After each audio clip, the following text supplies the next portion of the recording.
আচ্ছা, শুরু করছি। যারা যারা আছো, আজকে হবে হচ্ছে বর্জ্যের উৎস ও প্রভাব। আগের দিন আমরা পড়েছি যে বর্জ্য কি কি রকম হতে পারে। যেমন প্রকৃতি অনুসারে আমরা পড়েছিলাম যে বর্জ্যকে 3টি ভাগে ভাগ করা হয়: কঠিন, তরল এবং গ্যাসীয়। এছাড়া ক্ষয়ক্ষতি অনুসারে আমরা পড়েছিলাম যে বিষাক্ত বর্জ্য এবং বিষহীন বর্জ্য। এবং প্রকৃতির সঙ্গে প্রতিক্রিয়ার ভিত্তিতে হচ্ছে জৈব ভঙ্গুর আর হচ্ছে জৈব অভঙ্গুর বর্জ্য। এগুলো আমরা জেনেছিলাম। আজকে হচ্ছে বর্জ্যের উৎসগুলি কি কি, কোথা কোথা থেকে বর্জ্য নিক্ষিপ্ত হয় বা কোথা কোথা থেকে বর্জ্যের উৎপত্তি ঘটে। প্রথম হচ্ছে কি, গৃহস্থলী।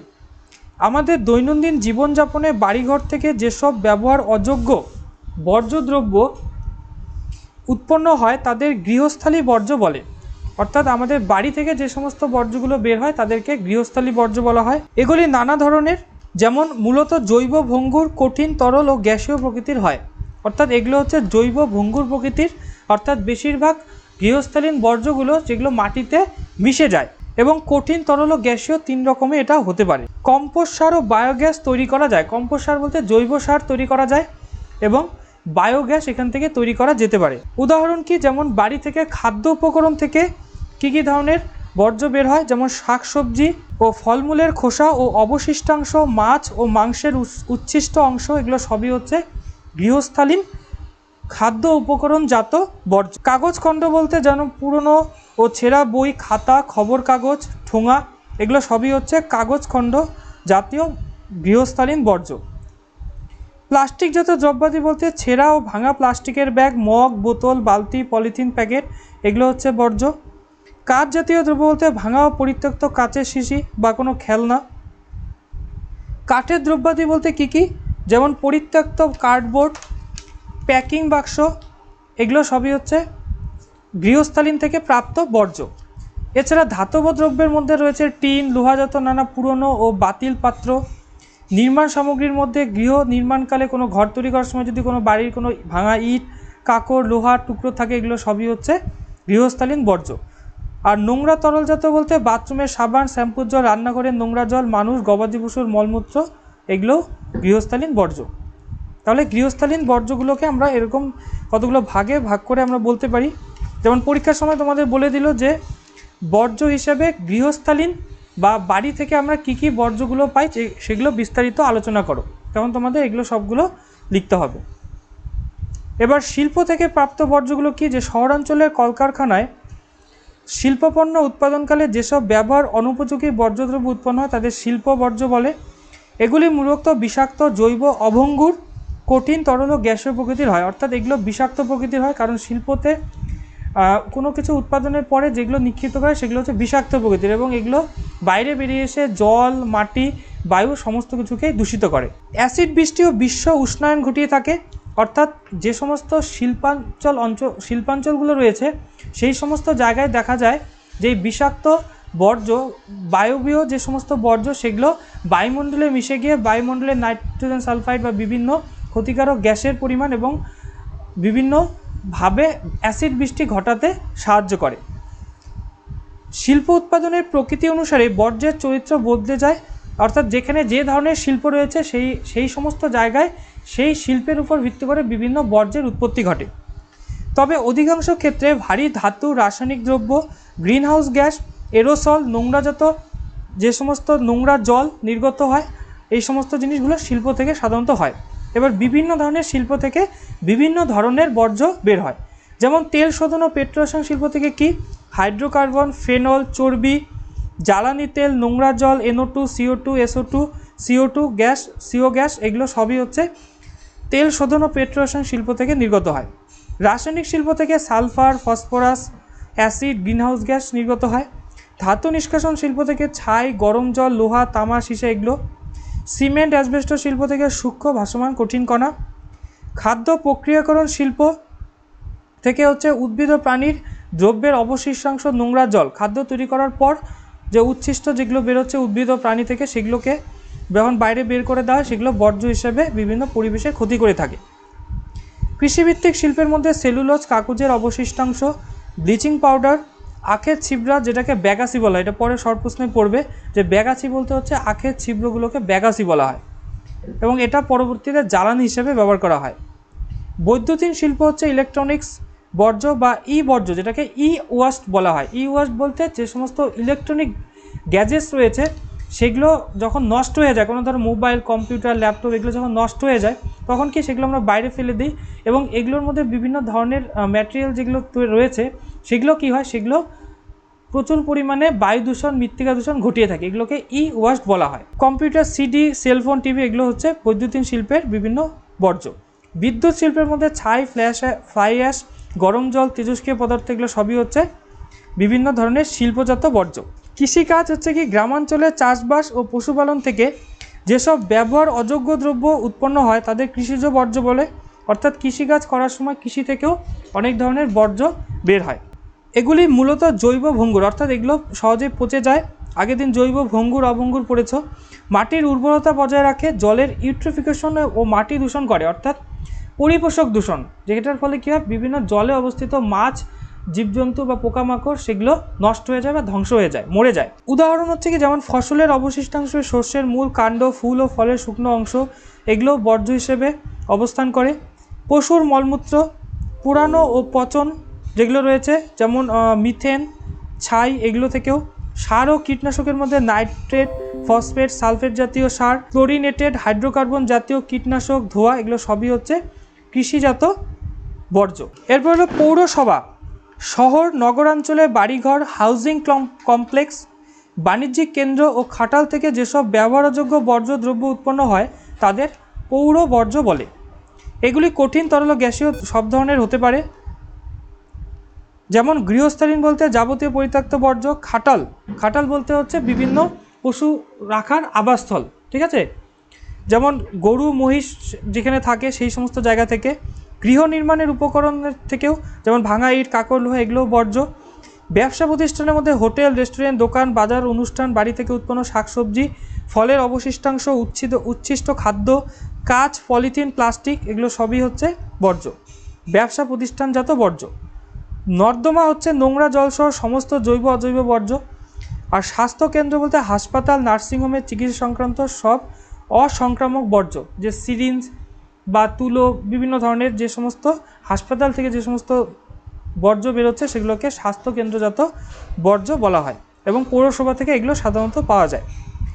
জৈব দ্রব্যের মধ্যে কী কী রয়েছে?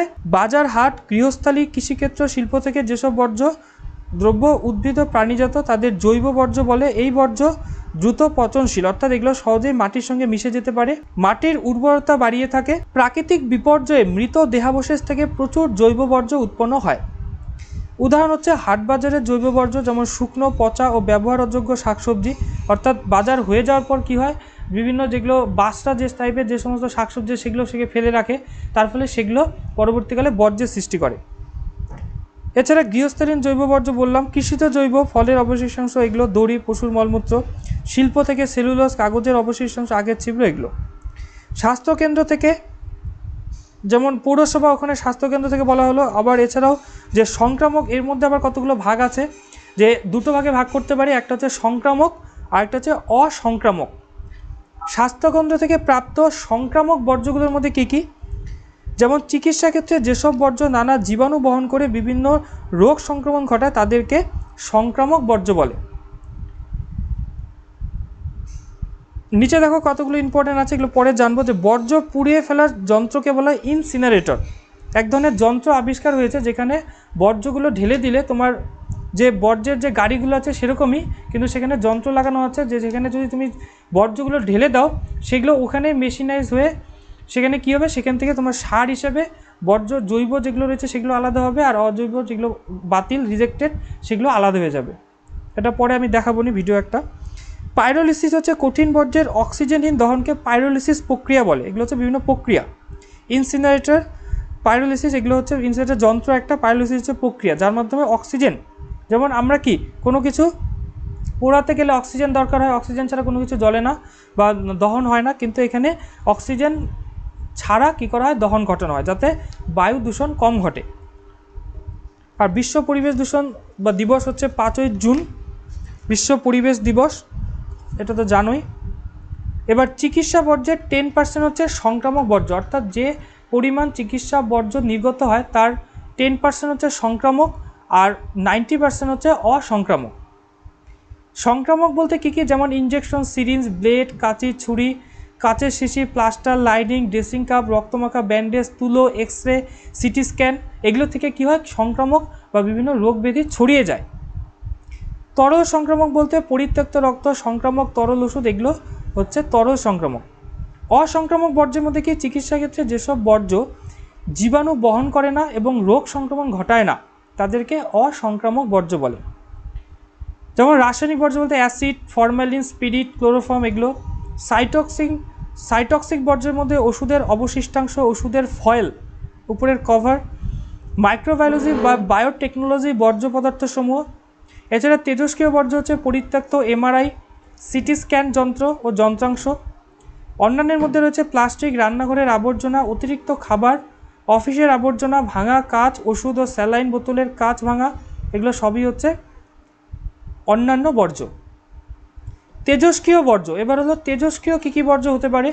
আণবিক খনিজ প্রক্রিয়াকরণ কেন্দ্র, পারমাণবিক শক্তি উৎপাদন কেন্দ্র, পারমাণবিক গবেষণা কেন্দ্র, ইউরেনিয়াম খনি থেকে নির্গত যেসব বর্জ্য পরিবেশে তেজস্ক্রিয় বিকিরণ ঘটায় তাদেরকে তেজস্ক্রিয় বর্জ্য বলে।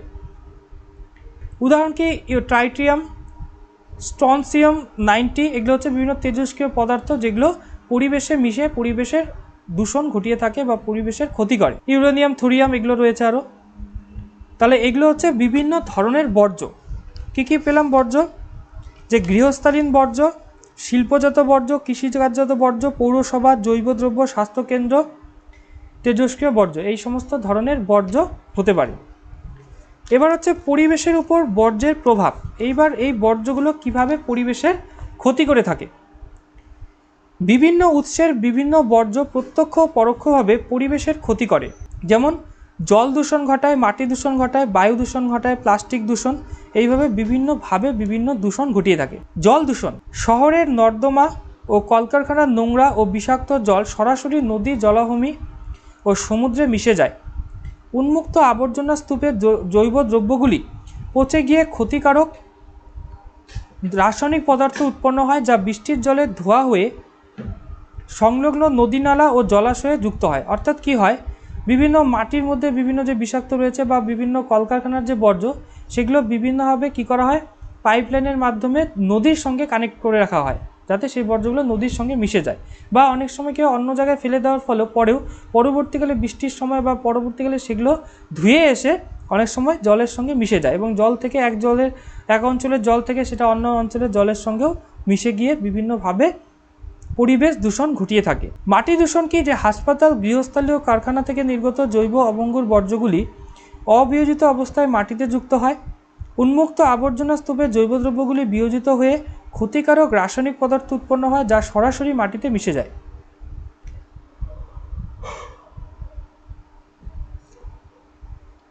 যেমন কারখানা, যানবাহন, তাপবিদ্যুৎ কেন্দ্র থেকে SO2, NO2, CO2 গ্যাসগুলি বায়ুমণ্ডলে বজ্রপাতের সময় বৃষ্টির জলের সঙ্গে মিশে অম্লবৃষ্টিরূপে মাটিতে পড়ে। অর্থাৎ শিল্পাঞ্চলে যেখানে বললাম যে নাইট্রিক অ্যাসিড, সালফিউরিক অ্যাসিড, এগুলো কী হয়, মিশে গিয়ে অ্যাসিড সৃষ্টি করে এবং যখন বৃষ্টি হয় তখন সেই অ্যাসিডগুলো বৃষ্টির জলের সঙ্গে মিশে নিচে পতিত হয়। তার ফলে বিভিন্নভাবে মাটির মধ্যে পড়ে মাটির যে গুণাগুণ সেটাকে নষ্ট করে দেয় এবং অ্যাসিড বৃষ্টি ফলে আরও অন্যান্য বিভিন্ন সৌধ বা বিভিন্ন অন্যান্য ক্ষতিগুলো হয়ে থাকে। প্লাস্টিক দূষণ, পরিত্যক্ত প্লাস্টিকজাত নানান দ্রব্য দীর্ঘকাল বায়ু দূষণ রয়েছে। উন্মুক্ত আবর্জনা স্তূপ পুরানো হলে সৃষ্ট কটু গন্ধ, নানান গ্যাস ও ছাই বায়ু কলুষিত করে। আবার জৈব দ্রব্যগুলি পচে গিয়ে বায়ুকে দুর্গন্ধময় করে। কলকারখানা, তাপবিদ্যুৎ কেন্দ্র ও যানবাহন সরাসরি গ্রিনহাউস গ্যাস, ছাই, কার্বন কণা, বাষ্প, তাপ বায়ুতে যুক্ত করে বায়ু দূষিত করে ভূ উষ্ণায়ন ঘটায়। প্লাস্টিক দূষণ কি, পরিত্যক্ত প্লাস্টিকজাত নানান দ্রব্য দীর্ঘকাল অবিকৃত থেকে পুরানোর ফলে কটু গন্ধ। প্লাস্টিক দূষণ, প্লাস্টিক পোড়ালে কী হয়, একটা বিশ্রী একটা গন্ধ বেরোয়, সেটাও বায়ু দূষণ ঘটিয়ে থাকে। এর সঙ্গে সঙ্গে মাটি, জল একেও দূষণ করে। প্লাস্টিক দূষণ বর্তমানে মানব সভ্যতার সবচেয়ে বড় বিপদ। কেন? কারণ আমরা বাজারে বেরোলে প্লাস্টিকের ঠোঙা, বিভিন্ন পলিথিনে বা বিভিন্ন ধরনের ব্যাগ আমরা ব্যবহার করছি এবং প্লাস্টিক কী হয়, মাটির সঙ্গে মিশে যায় না এবং সেটা থেকে বিভিন্ন ধরনের ক্ষতিকারক গ্যাস সেটা মাটির সঙ্গে মিশে গিয়ে মাটি দূষণ ঘটিয়ে থাকে। প্লাস্টিক একটি কৃত্রিম জৈব যৌগ যা পচনশীল নয়। যেমন প্লাস্টিকের থেকে পলিথিন ভালো, তবে ফলে দীর্ঘকাল ধরে জমি, নালা, নর্মদা, নদী, খাল ক্রমশ ভরাট হতে থাকে। জমি চাষ অযোগ্য হয়ে পড়ে। প্লাস্টিক পলিথিন নর্দমার জমে স্বাভাবিক জল নিকাশ ব্যাহত করে এবং সামান্য বৃষ্টিতে রাস্তায় নোংরা জল জমে যায়। যেমন ড্রেনের মধ্যে কী হয়, প্রচুর আমরা নোংরা ফেলি, তার ফলে কী হয়, নদীগুলো ড্রেনগুলো বিভিন্ন আবর্জনাতেই ভরে যায়। অর্থাৎ জল নিকাশের জন্য হচ্ছে ড্রেন বা তরল যে সমস্ত বর্জ্য রয়েছে, কিন্তু সেগুলো প্লাস্টিক পলিথিনে ভরে যাওয়ার ফলে যখন কী হয়, যেমন তুফানগঞ্জে কী হয়, যদি বৃষ্টি হয় বেশি জোরে রাস্তার উপর জল উঠে যায়। কারণটা কি, ড্রেনগুলো আটকে রয়েছে বিভিন্ন জায়গায় বা ড্রেনগুলো মুজে রয়েছে, তার জন্য কি জল সেইভাবে চলাফেরা করতে পারে না, তার ফলে রাস্তার উপর জল উঠে যায়। প্লাস্টিক বা পলিথিনের প্যাকেটে থাকা খাদ্যদ্রব্য মানুষের স্বাস্থ্যের প্রভূত ক্ষতি করে। আমরা যদিও প্লাস্টিক পলিথিনের প্রচুর জিনিস খেয়ে থাকি, কিন্তু এগুলো খুবই ক্ষতিকর আমাদের স্বাস্থ্যের পক্ষে। প্লাস্টিক পোড়ালে কটুগন্ধ মানুষের শ্বাস প্রশ্বাস ব্যাঘাত করে। প্লাস্টিকের গন্ধ আমাদের নাক দিয়ে গেলে সেটা আমাদের শরীরে ক্ষতি করবে। এগুলো হচ্ছে প্লাস্টিক দূষণ। দৃশ্য দূষণ, বাড়ির আশেপাশে ছড়িয়ে ছিটিয়ে পড়ে থাকা গৃহস্থালীন, বাজার হাটের চিকিৎসা ক্ষেত্রের কৃষিজ কঠিন বর্জ্য স্থানীয় পরিবেশের স্বাভাবিক সৌন্দর্য নষ্ট করে। অর্থাৎ আমাদের চারপাশে যদি ভালো ভালো সুন্দর ফুল গাছ থাকে, সেটা আমাদের কি করবে, আমাদের দেখতে ভালো লাগবে। বা যদি আমরা পার্কে ঘুরতে যাই, পার্কে কি চারপাশের এই সুন্দর গোছানো বাগান কি আমাদের ভালো লাগে। কিন্তু যদি বিভিন্ন জায়গায় রাস্তায় যেতে যেতে যদি বিভিন্ন জায়গায় খালি নোংরা ঢিপি থাকে, তাহলে কি সেটা দেখে কিন্তু আমাদের দৃশ্য দূষণ, আমাদের দৃশ্য দূষণের মানে সেটাও একটা মানসিক বা আমাদের শরীরে কিন্তু ক্ষতি করবে। ঠিক আছে, যেমন কি ডাক্তাররা বলে যে সকালে ঘুম থেকে উঠে সবুজ, চারপাশে সবুজের দিকে তাকাতে, সেটা কি আমাদের চোখের পক্ষে ভালো এবং আমাদের শরীরের পক্ষে ভালো। কিন্তু চারপাশে ঘুম থেকে উঠে যদি দেখো তোমার বাড়ির সামনে ঢিপি ঢিপি প্লাস্টিকের নোংরা জমে আছে, সেটা কিন্তু ভালো লাগবে না কারোই। তাহলে সেটা আমাদের দৃশ্য দূষণ ঘটিয়ে থাকে। স্বাস্থ্য অবনতি, পরিবেশের অত্যধিক মাত্রায় বর্জ্যদ্রব্য পুঞ্জীভবন মানুষের স্বাভাবিক রোগ প্রতিরোধ ক্ষমতা হ্রাস করে নানান রোগ সংক্রমণ ঘটায়। আমাশা, চর্মরোগ, টাইফয়েড, যক্ষা, জন্ডিস এগুলো ঘটিয়ে থাকে। অর্থাৎ পরিবেশের যদি বিভিন্ন ধরনের বর্জ্যগুলো বিভিন্ন জায়গায় ছড়িয়ে ছিটিয়ে থাকে, সেটা আমাদের বিভিন্নভাবে প্রত্যক্ষ পরোক্ষভাবে স্বাস্থ্যের অবনতি ঘটিয়ে থাকে। ঠিক আছে, বোঝা গেছে এই পর্যন্ত। এবার হচ্ছে বর্জ্য ব্যবস্থাপনার পদ্ধতি ও প্রয়োজনীয়তা। এবার কি ভাবে আমরা বর্জ্যকে ব্যবস্থাপনার মাধ্যমে সেটাকে পুনরায় আমরা ইউজেবল করতে পারবো বা সেটাকে সঠিক জায়গায় নিক্ষিপ্ত করতে পারবো। বর্জ্যের ব্যবস্থাপনার ধারণা। এবার বর্জ্যের ব্যবস্থাপনা বলতে কি বোঝানো হয়েছে, বিভিন্ন বর্জ্যের পরিমাণ হ্রাস, বর্জ্য সংরক্ষণ, যথাযথভাবে বর্জ্যের সদ্ব্যবহার, বিজ্ঞানসম্মত উপায়ে বর্জ্যের পুনর্ব্যবহার, নতুন সম্পদ সৃষ্টি ও পরিবেশের বর্জ্যের কুপ্রভাব দূর করা সম্মিলিত প্রক্রিয়াকেই বর্জ্য ব্যবস্থাপনা বা ওয়েস্ট ম্যানেজমেন্ট বলে। অর্থাৎ বিভিন্নভাবে বর্জ্যের ক্ষতিকর দিকগুলোকে কমিয়ে এনে সেটাকে ব্যবহার উপযোগী বা যাতে ক্ষতি করতে না পারে সেই অবস্থায় ফিরিয়ে নেওয়াকেই বলা হচ্ছে বর্জ্য ব্যবস্থাপনা। সঠিক ব্যবস্থাপনা দ্বারা বর্জ্যকে সম্পদে পরিণত করা যায়। অর্থাৎ সঠিক পদ্ধতির মাধ্যমে আমরা বর্জ্যগুলোকে সহজেই ব্যবস্থাপনার মাধ্যমে সঠিকভাবে সেগুলোকে নির্দিষ্ট জায়গায় রাখতে পারবো বা সেটাকে ইউজ করতে পারবো। এবার এর কতগুলো পর্যায় রয়েছে, কি ভাবে আমরা ব্যবস্থাপনা করতে পারি। তোমাদের বইয়ে 4টি পর্যায় আছে। এটা আগে 3R, মানে আর বলতে হচ্ছে আর দিয়ে প্রতিটা নাম বলে আর, এখানে 3R। প্রথম ছিল হচ্ছে 3R, ঠিক আছে, যেখানে ছিল হচ্ছে শুধু রিইউজ, রিসাইকেল আর হচ্ছে রিডিউস। দেখবে বিভিন্ন যে সমস্ত জিনিসগুলো আমরা কিনি তার পেছনেও দেখবে একটা 3টা অ্যারের একটা জিনিস থাকে। ঠিক আছে, বিভিন্ন জিনিসের কসমেটিক প্রোডাক্ট বা বিভিন্ন জিনিসের পেছনে দেখবে কালো রঙের এরকম থাকে এবং ওখানে আর লেখা থাকে 3R বা ডাস্টবিনের ছবি থাকে। ঠিক আছে, তো সেরকমভাবে যেমন এখানেও ওটা হচ্ছে 3টা দেখবে অ্যারো দিয়ে একটা ট্রায়াঙ্গেল থাকে, সেটা হচ্ছে রিইউজ, রিডিউস আর হচ্ছে রিসাইকেল, এই 3টাকে বোঝাতো। কিন্তু বর্তমানে যেভাবে বায়ু দূষণ ঘটছে তার জন্য এই 3টার পরিবর্তে এখানে 5টা আরকে ধরা হয়েছে। এখন সবচেয়ে লাস্ট যেটা লেটেস্ট সেটা হচ্ছে 5R। তোমাদের বইয়ে 4R দেওয়া আছে। একটা হচ্ছে রিফিউজ, ঠিক আছে, অ্যাড হয়েছে। এছাড়াও আরেকটা আছে, সেটা হচ্ছে রিপেয়ার, সেটা তোমাদের এখানে বইয়ে নেই। ঠিক আছে, রিপেয়ার, এইটা হচ্ছে এই 5টা মিলে হচ্ছে 5R। এটা পরে যখন নোট দিব তখন 5R নোটটাই দিব। পরীক্ষা যদি হোয়াট ইজ 3R মানে 3R কি যদি আসে তাহলে 3টা লিখবে, যদি 4R আসে তাহলে 4টা লিখবে, 5R আসলে 5টাই লিখবে, তাহলে 5টারই জেনে নেবে কী কী। তো এখানে যে কটা আছে সেটাই দেখো, এখানে হচ্ছে 4টা আছে। প্রথম হচ্ছে রিডিউস, মানে হচ্ছে পরিমাণ হ্রাস করা, অর্থাৎ যে সমস্ত বর্জ্যগুলো থেকে বায়ু দূষণ বা বিভিন্ন দূষণ ঘটছে সেগুলোকে পরিমাণ বা সেগুলোর ব্যবহারকে কমিয়ে আনতে হবে। পরিমাণ হ্রাস, যেসব বর্জ্যদ্রব্য পরিবেশে জঞ্জাল বাড়ায় তাদের ব্যবহারের পরিমাণ কমাতে হবে। তারপর কি, যথা প্লাস্টিক, পলিথিন, কাঁচ, পুরনো ভাঙা বৈদ্যুতিন দ্রব্য, থার্মোকল, এগুলো সবই হচ্ছে দূষণ করে এবং এগুলোর পরিমাণ আমাদের কমিয়ে ফেলতে হবে। প্লাস্টিক কম ব্যবহার করতে হবে, তার বদলে চটের ব্যাগ বা নিজেদের একটা নির্দিষ্ট ব্যাগই ব্যবহার করতে হবে। প্যাকেটজাত খাবারের পরিবর্তে বাড়ির রান্না করা খাবার ব্যবহার করতে হবে, অর্থাৎ প্যাকেটিং খাবারগুলোর বদলে বাড়ির খাবারের প্রতি আমাদের বেশি যোগ দিতে হবে। ইউজ অ্যান্ড থ্রো দ্রব্য কমিয়ে বারবার ব্যবহারযোগ্য দ্রব্য কাজে লাগাতে হবে। যেমন তোমরা কি ইউজ অ্যান্ড থ্রো পেন ব্যবহার করো, তাহলে কি তোমার এক মাসে হয়তো তোমার 50টা পেন লাগছে, তাহলে কি 50টা পেনের বর্জ্য বেরোচ্ছে, কিন্তু তুমি যদি তার বদলে কোনো একটা নির্দিষ্ট পেন ব্যবহার করো, তার রিফিল ব্যবহার করো, বা এখন যেমন কালি পেন নেই কিন্তু তুমি যদি একটা নির্দিষ্ট রিফিল ব্যবহার, তাহলে কি বর্জ্যের পরিমাণটা কমবে, প্লাস্টিকের ব্যবহারটা কমবে। তো এরকমভাবে আমরা যে সমস্ত জিনিসগুলো ইউজ অ্যান্ড থ্রো টাইপ, মানে হচ্ছে ইউজ অ্যান্ড থ্রো মানেই সেটা কি, যাতে সেকেন্ড টাইম ব্যবহার করা যায় না সেই রকম দ্রব্য দিয়ে তৈরি করা হয়। তাহলে এইরকম যদি আমরা প্রতিটা জিনিসই ব্যবহার করে আর ফেলে দেই তাহলে কি সেটা তো পরিবেশের মধ্যে গিয়েই পড়বে এবং পরিবেশকে ক্ষতি করবে। শিল্প ও বিদ্যুৎ উৎপাদনে প্রযুক্তির উন্নয়ন ঘটাবে, পরিবেশ বান্ধব দ্রব্যের ব্যবহার বৃদ্ধি করতে হবে, অর্থাৎ যেগুলো পরিবেশের ক্ষতি করে না সেই সমস্ত দ্রব্যগুলোই বেশি করে ব্যবহার করতে হবে। পুনর্ব্যবহার, নেক্সট হচ্ছে পুনর্ব্যবহার। বর্জ্যকে ফেলে না দিলে তা কোনো পরিবর্তন না করে সরাসরি ওই অবস্থায় আবার কাজে লাগাতে হবে, অর্থাৎ যেগুলো আমরা পুনরায় ব্যবহার করতে পারবো সেগুলোকে ফেলে না দিয়ে সেগুলোকে পুনর্ব্যবহার করতে হবে। এতে বর্জ্যের পরিমাণ কমে, অর্থ সাশ্রয় হয় এবং সম্পদ বাঁচে। প্লাস্টিক ও কাচের শিশি দ্বারা পেনদানি বানানো, যেমন আমরা প্লাস্টিক কাচের শিশি ফেলে দিই, সেগুলোতে আমরা পেনদানি বানাতে পারি। বাতিল ইলেকট্রনিক বাল্ব থেকে শোপিস, ইলেকট্রনিক বাল্বগুলোকে বিভিন্নভাবে করে ওটা দিয়ে আমরা কোনো ফ্যান্সি কোনো একটা শোপিস তৈরি করতে পারি।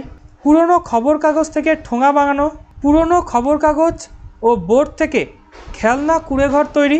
তাপবিদ্যুৎ কেন্দ্রের ফ্লাই অ্যাশ থেকে সিমেন্ট ও ইট উৎপাদন এবং গৃহের পরিত্যক্ত খাদ্য উপকরণ, কৃষিজ জৈব বর্জ্য থেকে জৈব সার ও জৈব গ্যাস তৈরি, অর্থাৎ যে সমস্ত জিনিসগুলো আমরা পুনরায় ব্যবহার করতে পারি সেটা অবশ্যই আমাদের চেষ্টা করতে হবে।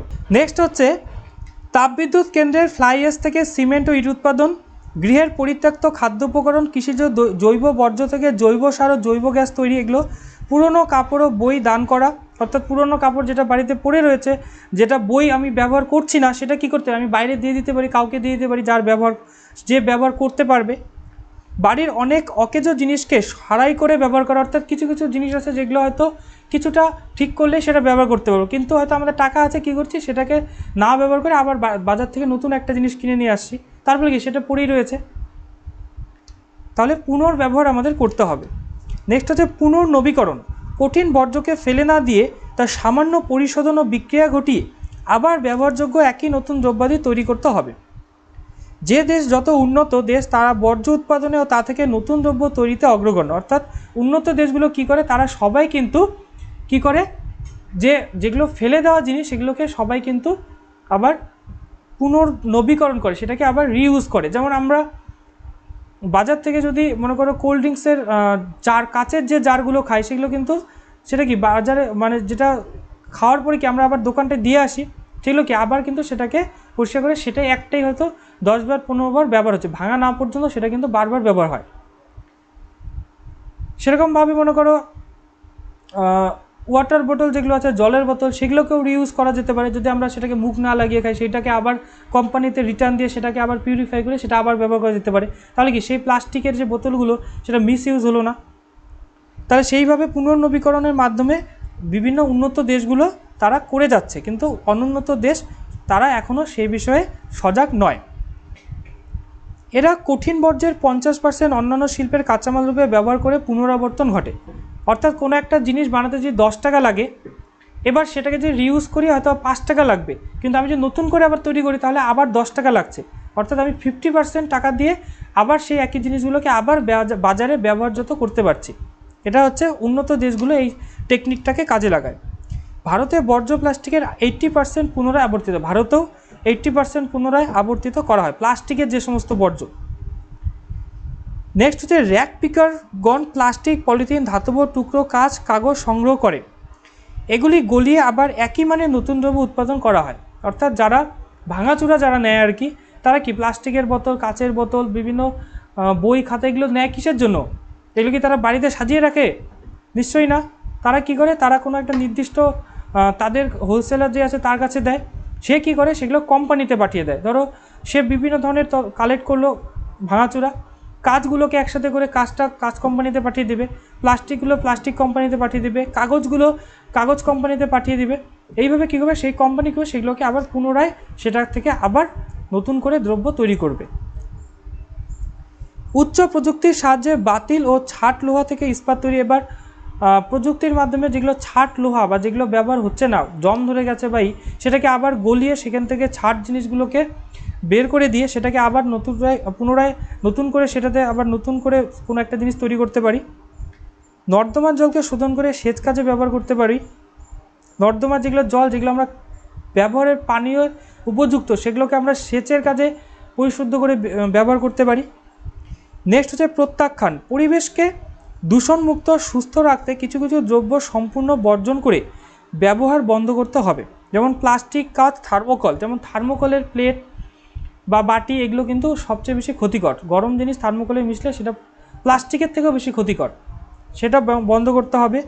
এবং এজন্য বিষাক্ত বিপজ্জনক বর্জ্য উৎপাদন বন্ধ করতে আইন প্রণয়ন করতে হবে। এবার কী হচ্ছে, বুঝতে পারছি যে গুটখা বা তামাকজাত দ্রব্য ক্ষতিকর, কিন্তু মানুষ খাচ্ছে, সেখানে ক্যান্সার হলে কি হবে সেই ছবিও দেওয়া আছে। বা এই যে প্লাস্টিক, যে থার্মোকল, সেটার ক্ষতি, কিন্তু তাও কি কোম্পানি তৈরি করছে। তো এটাকে আমাদের সরকারের দায়িত্ব সেই সমস্ত জিনিস যেগুলো ক্ষতিকর পরিবেশের পক্ষে সেগুলো ব্যবহারই বন্ধ করে দেওয়া। নেক্সট হচ্ছে বর্জ্য ব্যবস্থাপনার প্রয়োজনীয়তা। বর্তমান দিনে বর্জ্যদ্রব্য ব্যবস্থাপনা খুবই জরুরি। কী কী কারণে প্রয়োজন? এক হচ্ছে দূষণ নিয়ন্ত্রণ করতে, সম্পদ সৃষ্টির ক্ষেত্রে এবং বর্জ্যের পরিমাণ হ্রাস করতে। দূষণ নিয়ন্ত্রণ, মাত্রাতিরিক্ত বর্জ্য বৃদ্ধির ফলে বায়ু, জল, মাটি, দৃশ্য দূষণের সমস্যার সমাধান, মাটির উর্বরতা রক্ষা, পরিচ্ছন্ন নির্মল পরিবেশ তৈরি করার জন্য বর্জ্যের পরিমাণ হ্রাস করা প্রয়োজন। অর্থাৎ আমরা যদি বর্জ্যকে ব্যবস্থাপনা করতে পারি তাহলেই পরিবেশকে দূষণের হাত থেকে রক্ষা করতে পারবো। যেমন কি হচ্ছে, এই করোনা ভাইরাসের জন্য আমরা লকডাউন পরিস্থিতিতে বাড়িতে রয়েছি এবং অনেক শিল্প কলকারখানা বন্ধ রয়েছে। তার ফলে কিন্তু পরিবেশ আগের থেকে অনেক ভালো হয়ে গেছে এবং ভৌগোলিকদের অনুমান বা তারা বলেছেন যে বর্তমান পরিবেশ যতটা পরিশুদ্ধ হয়েছে তাতে 100 বছর আগের যে পরিবেশ সেই পরিবেশে আমরা এইভাবে ফিরে যাওয়ার মতো সেই পরিবেশ সৃষ্টি হয়েছে। বা আমরা 10 বছর আমরা আগিয়ে গেছি, অনেক পরিবেশ দূষণ 10 বছরে যাওয়া হয়েছে, সেই পরিবেশ দূষণের আগে যে পরিবেশ ছিল সেই পরিবেশে আমরা অলরেডি পৌঁছে গেছি। তাহলে কি পরিবেশ এখন অনেক পরিশুদ্ধ মনে হয়, যানবাহন কম, শিল্প কলকারখানা কম চলছে।